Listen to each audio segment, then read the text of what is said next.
Hello guys and girl. Today I want to talk a little bit about Magic the Gathering, which none of you know that I play because I've never fucking told you. But I want to bring up what is my go-to. Here's a new player. Here's a deck you can use and borrow.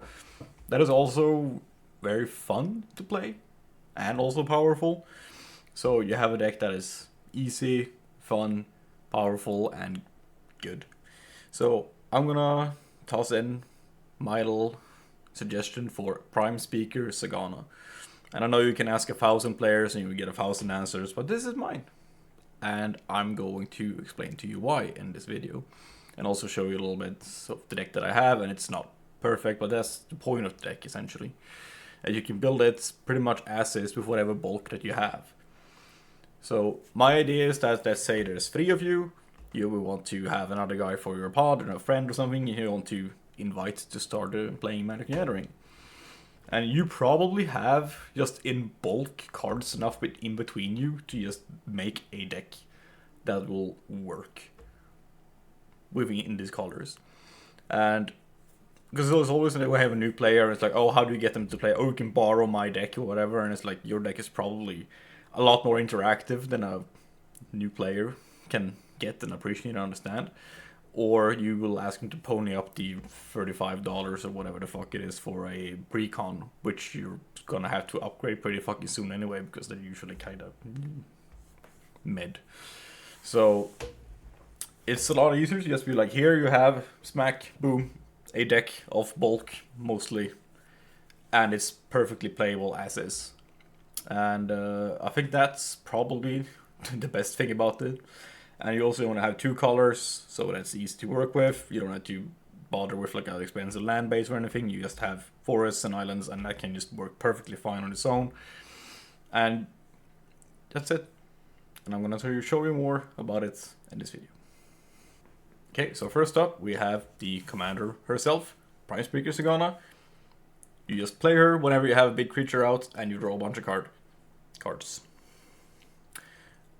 And you have a big guy on the board, and you don't care if she dies or not. You can just kill her and whatever, and she will just you play her again. You draw a new hand, and that's the beauty of it. Of this deck in itself is that it's like you don't have any strong combos or anything. You just have a deck that ramps. You draw cards, and you just play stuff all the time. And you just try to have bombs that you put on the field as much as you possibly can. And if you just have any big creature and you play her, new hand. I'm going to show you some cards that I use. Not necessarily the best ones or the only ones. In a lot of cases you can definitely get away with cheaper options. For example, I play Force of Vigor. But you can definitely just slot in Naturalize or Krosan Grip if you want to. They do the same thing pretty much. It's no super good like similar card that is I'm sure there are, but like whatever. That's kind of the point. You can just use whatever bulk that you have to subsidize to bring the cost down. Together with hopefully your friends, trying to get your new friend to play the game with you. So Force of Vigor is the first one that I have in the deck, and we're starting with instance. That's why we're here. Following this up with Harrow, more ramp. That's all we need. That's all. A lot of the things that we need in this game is just more ramp, essentially. And we're going to run a few counterspells, but not too many, because our new player doesn't know what a threat is anyway. But you don't want him to have no interactions, so we're just gonna run 2 of them in this deck at least. So we're gonna use a counterspell. This is the Storm Narrows normal basic one. Boom. And for flavor, I like to use Plasm Capture as well. So it's a more expensive card, but you can also just get the mana for the next turn, and this is kind of what the deck does. You want mana, and you want to draw cards. It's a little fun, essentially, to have. More answers that we're going to have is just going to have Beast Within. You can also use cards like Pongify, Rapid Hybridization if you wish to, or Imprisoned in the Moon. Doesn't matter, you just want something to answer with, but you don't want to have too much of it, Elsie, because new player don't really know what when get the board anyway. Like you're gonna have these. This is a learning curve, and we're starting easy. We want interactions, but not too many interactions because they don't know what to do. But anyways, like a good amount of everything. The last counterspell is Force of Negation. I don't think that I should have it in the deck because I don't feel like I have enough blue cards. So should probably just use an Arcane Denial or a Dissipate or something, cancel whatever you have then in your bulk. You subsidize the cost of it even more, like it doesn't matter. It's just, I have it, so I use it. Kind of. Going down for sorceries, we have Farseek, more ramp. It only gives you an island, but like, okay, we need that anyway, so sure. We're running Genesis Wave, because Genesis Wave is cool and you're running green and you're trying to ramp and play big spells, so yeah, it's cool as shit. Skyshrud's Claim, more ramp, you're just getting more lands out there as much as you can. And we're following this up with Windfall, if you want to draw cards. It's a bit over €3, so if you want to have something cheaper, you can go with Time Reversal, but it costs more mana instead, so I think a Windfall is still perfectly within the bulk territory of most people, so I would recommend using that over Time Reversal. Explosive Vegetation, more ramp, let's go, just get those lands out. Following this up with Cultivate, same thing, just more of it. And this is one of the key cards that we need later on in the game, hopefully, with this Overwhelming Stampede. Because you're just, of course, you play big guys and you just want to have more of them. And Trample is not necessarily something that every guy has, like Zegana doesn't have it, so that's just like a good Trample outlet for everything, and just buff everything up and just play, swing for game, or whatever. Search for Tomorrow, more ramp. Kodama's Reach, more ramp. Rishkar's Expertise, just more card draw for big guys. Just play big guys, draw cards. That's the thing. That's what you want to do. Rampant Growth, ramp. Shamanic Revelation, more cards. Boundless Realms, ramp as fuck. It's super scary getting that out early. It's like, okay, go from 7 lands to or whatever to like 14. It's like,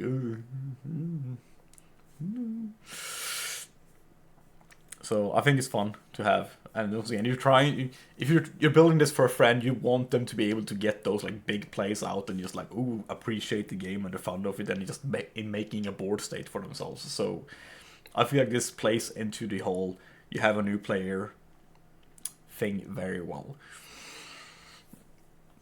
Chaos Blessing, just because you want to be able to answer to some, maybe you want some of your own cards in your deck, or you want to stop the grave player from interacting too much with his grave or whatever. And it also just has the neat little bonus of stopping mill decks from milling you out, I guess, so it's fine. Right of Replication is pretty fucking cool, actually, in this deck. I've seen it done some pretty absurd things, and it's really fun.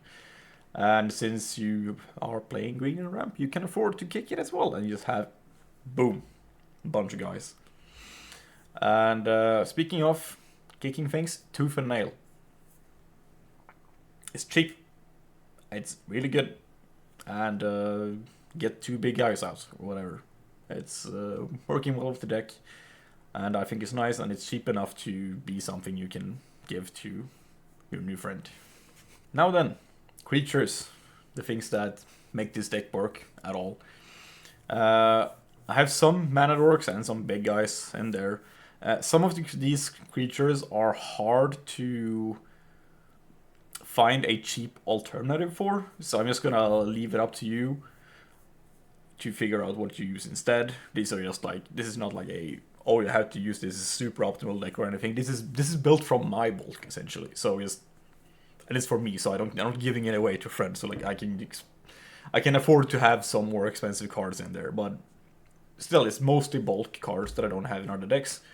You can probably do the same if you've been playing for a while at least, and you have some friends between you. You can just get it going. It's fine. It's perfectly fine. Cardmarket Acolytes. You play a lot of green cards. This is mostly a green deck, so boom, more mana. Solemn Simulacrum, just because he does what you want. He draws a card and he drops a land. You need some smaller guys as well to just give some protection, and hey, worst case scenario, he's alive for overwhelming stampede, then it's not so small anymore. I like playing Apex Devastator in this deck as well. Big guy. Is this that what it is? Cascade 4 times. Big guy. No trample. But, you know, it gets a lot of shit done. It's a bomb. And you want to play bombs. You want your friend to have cool cards and bombs, right? Of course you do. I also have a Worm Coil engine, and I checked the price for it, and it was currently sitting at 7.45 euros right now, which is, you know, it's not necessarily bulk, but it's good. But I mean, once again, this is more about getting someone into Magic. You could just give them a fucking Colossal Dreadmaw instead. It will be fine. Whatever you have laying around. You have a Maya Elder, a little blocker, can get you cards. It's fine. Wood Elves, blocker, ramp. You want it. Prowling Serpapard. Now we're getting into at least a creature that does a little bit more for you. Since you were running so few counterspells, you want some protection from it at least. And he's pretty cheap as well, so fuck it, why not? And speaking of cheap, Deadly Recluse. We don't have much, if anything, almost flying in this deck, so at least having Reach and Death Touch will stop someone else. So I think it's fine to have him in. And I have Soul of the Harvest in my version, but I don't think he does a lot. Like, you don't play a lot of creatures, you just play big creatures. So it's like, that's what I mean with the bulk. I have him in there, but really I should probably slot in like a Psychosis Crawler or something to really start punishing people for when you draw cards. I think that would be a lot better, and it's also cheaper. So, cool in terms of money. Garruk Sword, big guy. As you play from the top, it's cool, whatever. Selvala, Heart of the Wilds, more mana. If you want to have small mana dorks, you want them to either give you a land or to produce a lot of mana. That's essentially how I feel with this deck. You want big mana or just mana that stays on your board for a really long time unless someone plays fucking Joker Hops or whatever. But most people won't do that to their new little friend that they want to introduce to the game. It's like, oh, cool lands you have there. And take them away from them. Next up is a little favorite of mine in this deck. It's Phyrexian Ingester. It costs fucking pennies, and it's really good in this deck because you don't have a lot of responses to things, but you want to have big guys, and it exiles in blue, and so, you know, I think it's cool. It does what you want from the deck, and it's super fucking cheap. So go for it. I think that's a good one to have in there. I have Vorinclex, Voice of Hunger as well, and that's not a nice card to play, but you know, it's good. So you do what you have to do, but you could probably just slot this out for a Zendikar Resurgent, or if you want to have the same effect of just having more mana but without being hated by the board, and it's also cheaper, so whatever else you have laying around. For Haven Elf, more lands, great. Succulent Tribuilder, blocker, and lands. Let's go. Thunderfoot Baloth is doing a lot of work in this deck generally, just because you don't have a lot of like trample in it necessarily, so you just get bigger guys and trample. And of course, when you play, if he's in play and you play your commander, then you're buffing yourself up and you actually draw a whole bunch of cards from it. So it's good, fits in the deck, and it's super cheap. So at 60 cents. Archetype of Imagination. As I said before, we don't really have any flying, but with this, everything can fly, potentially, if it's in your graveyard. So I think it's good for you have to have once again a way to overrun people essentially. If they trample doesn't cut it or you don't have it, then you can at least fly over the creatures or block their dragons or whatever the fuck you have to do. So I really think it's nice. Protein Hulk. It's just really good. You have a 6/6 for 6, and then you can just have him die for whatever reason. You get more guys out.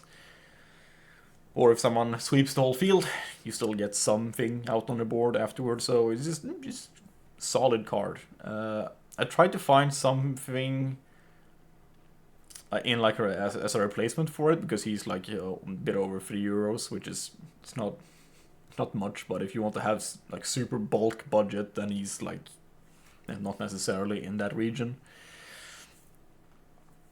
Whatever the fuck you want, man. Honestly.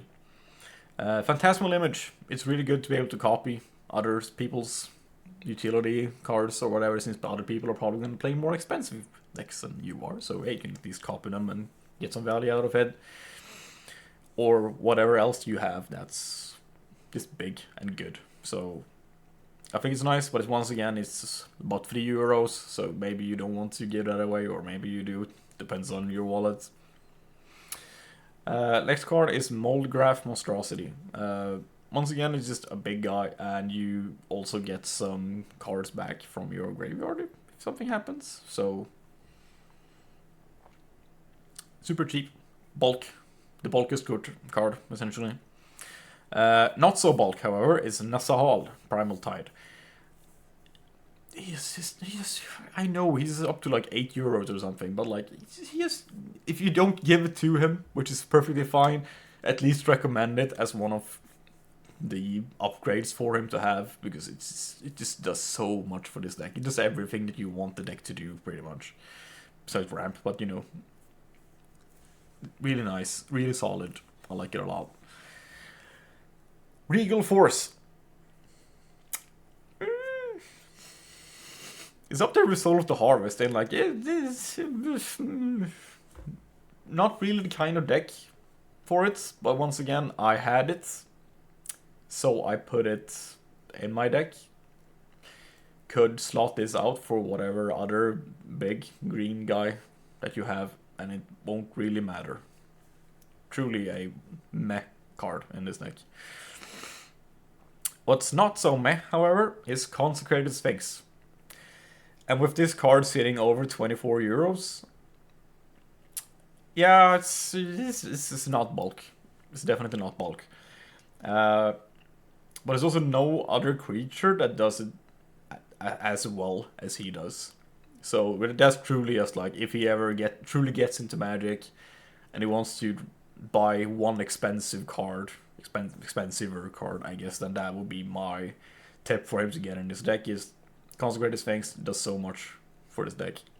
You could, however, have a cheaper alternative and use Greater Good, which is not a creature, it's an enchantment, but you can at least draw a whole bunch of cards with it. So it's worse for a reason. Follow this up with Bane of Progress. You're not playing super many enchantments and artifacts yourself, but other people might. So, you know, that's could be a big guy. And it's cheap as well. So go for it. Another card I have that I like is Progenitor Mimic. Just get more copies out all the time, and what other deck am I gonna play it in? You know, it's I think it's fun to use some cards that you don't really slot into other decks, into these kinds of decks, and it's like, okay, sure, fine. It's cool, works, does its thing, it's nice. Another thing that does its thing is Terastodon. Woo! Cheap, not in mana, but in money, costs nothing, but you also get to destroy up to 3 things, and I think it's, once again, you need some answers to things as well. You need to have some interaction, but you also get a big ass guy, so you know, I think it's cool, it's cheap, it works well. Another card that we have in there is Inkwell Leviathan, or 7-11 as we call him as well. It's just difficult to deal with it with the Shroud he has, and a lot of people will play islands and can't really block him or anything, so he's the big guy, essentially. once again, as most of the creatures are. They're just big guys. They don't need to be these big guys, just be big guys. So you can draw cards. The last creature that we have in the deck is Shaman of Forgotten Ways. And this is primarily a way to deal with like life gain decks. And other things like that. Because because most of the damage that you will do is just creature damage. Sure, your commander can swing, but like no trample, so reliably at least. So who knows if that's ever gonna happen. So this is just a way to stop people from gaining hundreds and often hundreds of lives and just get them back to where they need to be in order for you to deal with them. And it's very slow as well. So like, if they let you activate it, it's usually their own fault. So like, you know. Down to enchantments then. We're playing Mana Reflection because it's cool. Double your mana. And it will also double the mana you get from your bigger mana creatures as well. So just, you know, it's cool. It's pretty cheap nowadays as well. So it's fine. It's nice. Good shit. Another thing that's kind of expensive is Sylvan Library. It's sitting at over 23 euros. It's not necessary for the deck since you are drawing a lot of cards anyway. It's just for those times when you go a little dry and you don't really get what you need. It's not necessary at all. If you could also play the bad version of it, Mary's Guile, it's still over 12 euros, so not bulk. You can, but they don't do that much for the deck either. You can just slot them out for whatever else that you put another creature in there or whatever. Like, it doesn't matter that much. They're not necessary for the deck. Same thing with Exploration, sitting at over 23 euros. Like, you don't need it. It's just, I have it. Ooh. You could put Oracle of Meldia in instead. I think that would just be better, and it's also 3 euros and change. So like, that's a lot more reasonable for a new deck as well. So I think that's just a better card to have in there in general. But you know, it's just a suggestion. You don't need either of them. If you don't want to, you don't have them. That's fine. I also play Defense of the Heart because it's really good. You get 2 creatures out for free if someone else has a bunch of creatures, so you can catch up to other people who just like to spam out their little mana dorks or whatever the hell they have. But it costs over 13 euros, so not exactly bulk. But once again, the beauty of the deck is that you can just subsidize any of these cards with something that draws cards, ramps, or is just big in general, because this will still work within the deck, so have fun with that. Next card that I like to play is Mystic Remora, just to draw more cards.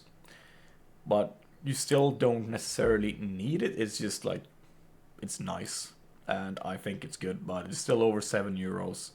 And of course you can play Heuristic Study, but I think that's even more actually, so it's the better version of it, but it costs more for a reason, I'm sure.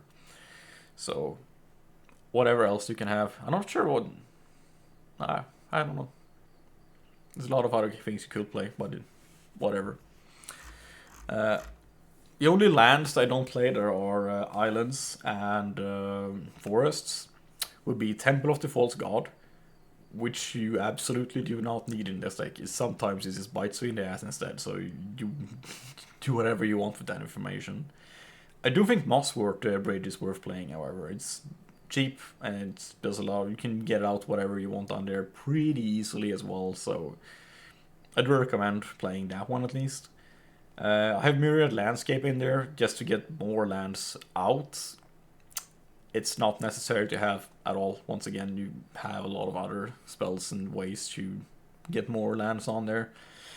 It's just like sometimes you can get what you want, what you need, so sure. Alchemist Refuge as well. This is not necessary for the deck. It's just nice to have flash sometimes if you want to be able to flash something else out right before your turn. or a blocker or whatever. Like it's not that expensive, and it can be useful sometimes. Whatever. And the last one is Reliquary Tower, because we're hopefully gonna be drawing a lot of cards. We don't want to have to discard them all the time. Like the only card in here that we want to discard and have in your graveyard is Archetype of Imagination, but that's the only one. So like, try to not waste cards unnecessarily. You could of course put in like an Eldrazi or something that will, or a creature that will mix your graveyard into your library, but not in bulk territory anymore. Once again, we are running 3 Planeswalkers. Vivian, Champion of the Wilds, just to get creature flash at least, and it's cool to flash out creatures before your turn. So, and that's also one way if you want to cheat out Shaman of Forgotten Ways and just hit them with the surprisefully for them. It's cheap, it's cool, I think. Does things, and it's nice. We also have Garruk, Primal Hunter. It's mostly just a way to refill your hands. Your hand will just draw cards, as most people do. They just play it, instantly minus him, and draw a new hand. And that's what it does in this deck as well. The last one is Uko, Thief of Crowns, just to have more answers. And we don't want to go too heavy on Planeswalkers. I think they're a little confusing for new players, I feel. But Uko is just so fucking good, and he's just over €4 on average, so I think he's fine to slot in. If you should have any of the Planeswalkers, it's probably him or Garruk. He's just like really nice way to respond to things on the board. So do recommend them. We're running a couple of artifacts as well, but not too many of them. One of them is Soul Ring, because of course we're running Soul Ring. Next one that I use is Horn of Greed, because hopefully you're gonna drop a lot of lands and then draw a lot of cards. But it's over €10 on average, so if you don't want to use that one, I would just put in Tatyova Benfic Druid instead, because she's dirt cheap and will do a lot of the same thing for you. So I think that's better probably in the deck, if I'm gonna be honest with you, but you know, it is what it is. Next one is a fun card that I have, and I don't have any other deck that I will play it in, so I will just put it in this one for fun. Pendant of Prosperity.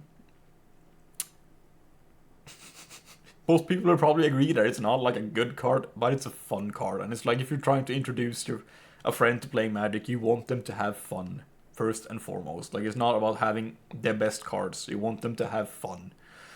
So I think this one is just a fun card to have in here. Interact with your friends or whatever and enjoy. The next one is Swiftfoot Boots. Just so you can swing with your commander or protect some creature that you want to have. It's pretty cheap, and it's just, there's one equipment for him to see how that works. You know, we're trying to slot in a lot of people. There are a lot of things that are ways for him to interact without overwhelming him. And that's a lot of what I'm trying to do with this deck. It's just like trying to, here's one of many things for you to get used to and understand and see how they work, sort of. And that's one of them. Next one is Commander Sphere, because, you know, it just gives you mana and you can draw a card. You can absolutely debate me about these cards being, if it should be in there or not, and I'm not even going to argue back with you, because I think you're probably right. But yeah, that's the set list as it is. And well, as I said, you can just subsidize pretty much all of these cards, and as long as you stay within the theme of ramping, drawing, and playing big guys, and you will probably have like an okay deck at the very least. This one can go off pretty fucking hard sometimes with all the mana you can go out of it. It's not like super powerful or anything, but Jesus Christ, you can play a lot of bombs in one turn, and it's just like, holy fuck. So I think it's fun, and it's simple, dumb, fun, and it's cheap, and you can just, if it's 3 of you or something, you can probably put together a perfectly fine deck for this commander, and it's not even gonna be difficult for you.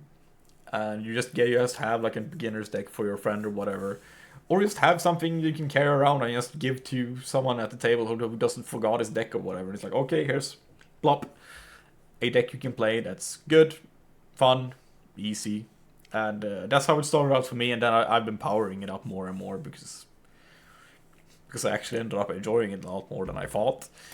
And my fiance plays it a lot as well, so of course I wanted to have a deck that's fun and good, and not just dorky. But yeah, that's my suggestion for this kind of deck, and I hope this video was informative for you at least. And thank you so much for watching. I hope you have a good one.